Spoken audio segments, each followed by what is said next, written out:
Napakainit lang kanina, uwian ng mga estudyante. Ngayon bigla namang dumilim. Nagbabadya na naman ang malakas na pagbagsak ng ulan.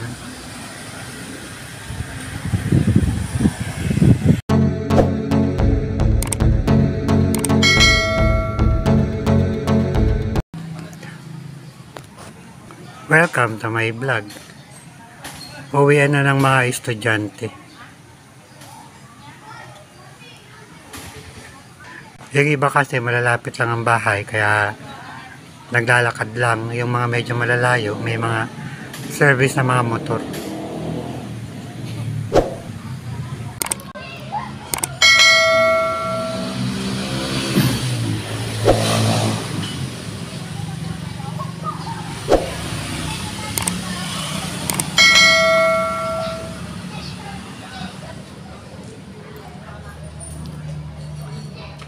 Madami din yung mga estudyanteng dumadaan sa tapat namin.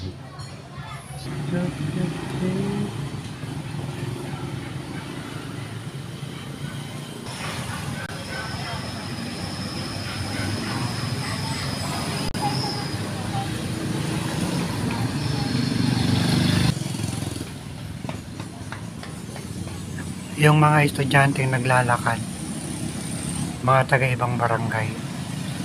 Bali kasi dito sa barangay namin, andito ang school, National High School at saka elementary. Sinasakop niya ang maraming barangay.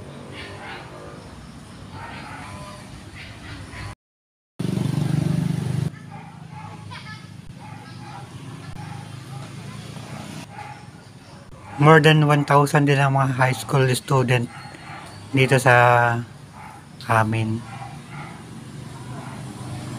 Plus yung mga elementary student pa. From grade 1 to grade 6, o mula daycare hanggang grade 6. Kaya marami rin mga estudyanteng nag-aaral dito.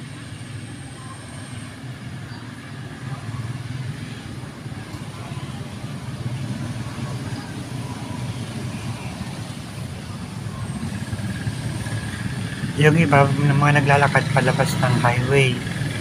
Yung papasok naman, nag-aaral sa ibang school sa Kabayanan.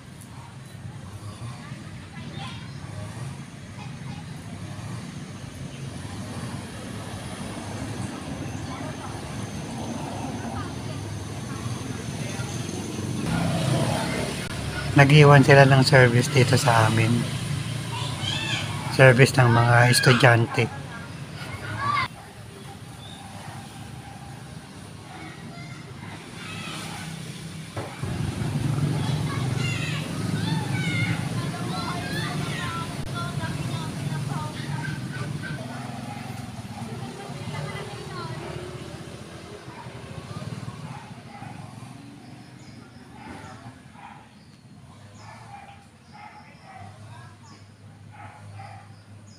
May kantin kasi sa tapat namin. Dito nagbibilihan ng ulam ang mga estudyante.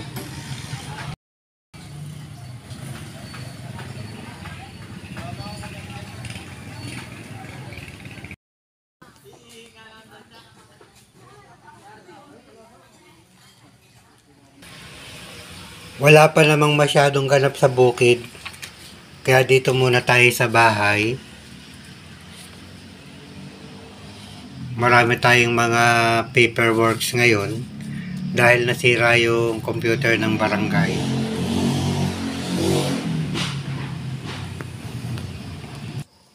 Since katapat natin ang barangay hall, sa atin ipinagawa yung mga paperworks. Nakakaduling din pero okay lang. Pagtatagaan na rin natin kasi puro mga numbers tang i-encode.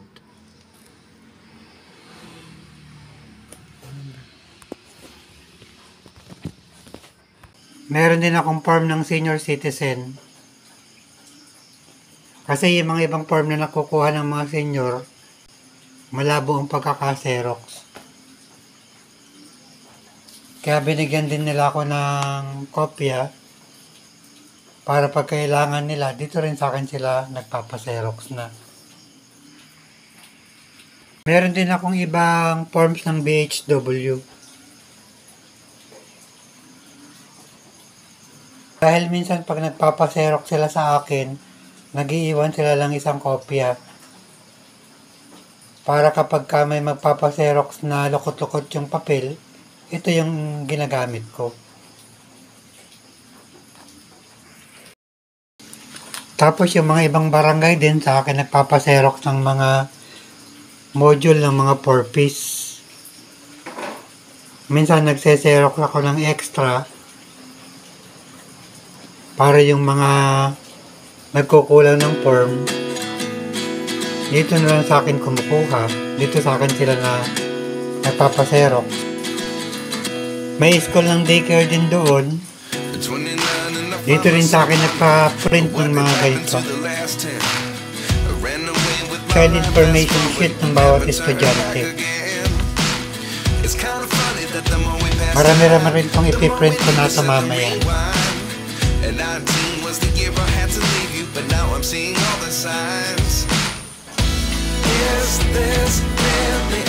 Dito, kumita rin tayo dito. Dahil yung mga ibang nagpipill up ng mga application na to, yung iba nagkakamali. Kaya nagpupunta sa akin, nagpapaserox sila para palitan yung mga form na maraming burang. Marami ting barangay ang malapit sa akin, kaya yung iba dito rin nagpupunta. Tapos na tayo sa mga ginagawa natin. Or pick up na lahat ng mga na-print natin para na-serox bukas. Nasa barangay lang kami pero andito yung National High School sa lugar namin o sa barangay namin. Marami din mga estudyante, halos mahigit 1,000 rin ang estudyante mula grade 7 hanggang grade 12 ang mga estudyante rito. Tapos meron din elementary, kinder hanggang grade 6. Dito naman sa amin sa barangay hall, yung daycare. Napakainit lang kanina, uwian ng mga estudyante. Ngayon bigla namang dumilim. Nagbabadya na naman ang malakas na pagbagsak ng ulan. Life lessons come one in a dozen. The other 11 give something from nothing. Life lessons come one in a dozen. The other 11 give something from nothing.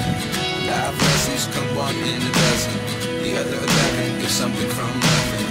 Life changes, just open the door. One thing's certain, I'll always be yours.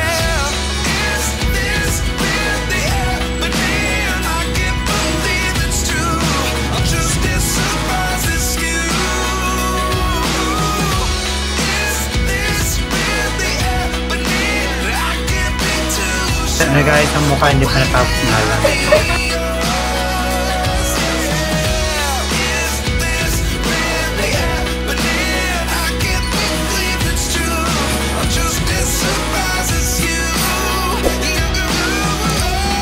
Still here. Thanks for watching.